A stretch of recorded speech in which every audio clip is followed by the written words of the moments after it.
Hello hi everyone. ఈరోజు మనం చూస్తున్న రెసిపీ ఏంటంటే simple home style capsicum fry అనమాట. చాలా ఈజీగా తయారు చేసుకోవచ్చు. మన తెలుగు సైడ్ ఆంధ్రాలో కొంచెం తక్కువగా చేసుకుంటారు క్యాప్సికమ్, బట్ చాలా టేస్టీగా ఉంటుంది, హెల్దీ కూడా. సో ఫస్ట్ మనం ఏం చేయాలంటే ఇలా క్యాప్సికమ్ని గింజలన్నీ తీసేసి చిన్న చిన్న పీసెస్గా కట్ చేసుకొని పెట్టుకోవాలన్నమాట. తర్వాత మనం ఒక ప్యాన్ పెట్టుకొని ఆ ప్యాన్లో కొంచెం ఆయిల్ యాడ్ చేసుకోవాలి.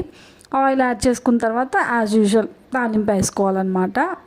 తాలింపు గింజలు, మినప్పప్పు, పచ్చిశనగపప్పు, ఆవాలు అండ్ అలాగే జీలకర్ర.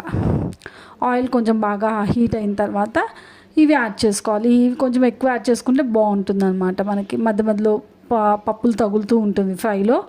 సో అందుకని నేను కొంచెం ఎక్కువ యాడ్ చేశాను. తర్వాత మనం కరివేపాకు యాడ్ చేసుకోవాలి.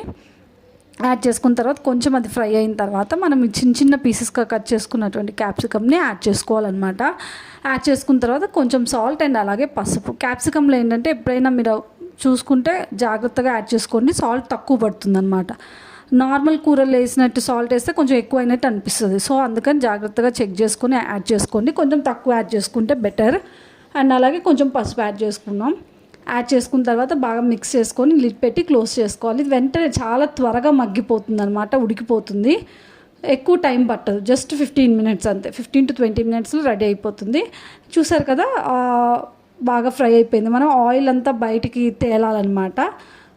అప్పటిదాకా మనం బాగా ఫ్రై చేసుకోవాలి. బాగా బాయిల్ అయిపోవాలి, మెత్తగా కొంచెం బాయిల్ అయిపోవాలన్నమాట. చూసారు కదా, బాయిల్ అయిపోయింది.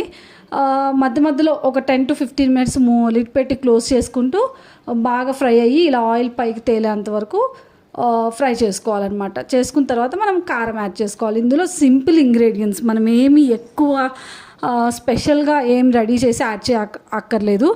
మనం ఫస్ట్ కారం యాడ్ చేస్తున్నాం, పచ్చి కారం అంటాం కదా, ఆ కారం కొంచెం అండ్ అలాగే కొంచెం సాంబార్ కారం యాడ్ చేస్తున్నాను. యాడ్ చేసిన తర్వాత బాగా మిక్స్ చేసుకోవాలి. మిక్స్ చేసుకున్న తర్వాత లాస్ట్లో కొంచెం జీలకర్ర పొడి యాడ్ చేయండి, ఒక 1 స్పూన్. ఇది కొంచెం డిఫరెంట్ ఫ్లేవర్ అండ్ టేస్ట్ని ఇస్తుంది. మీరు ఒకసారి ట్రై చేసి చూడండి.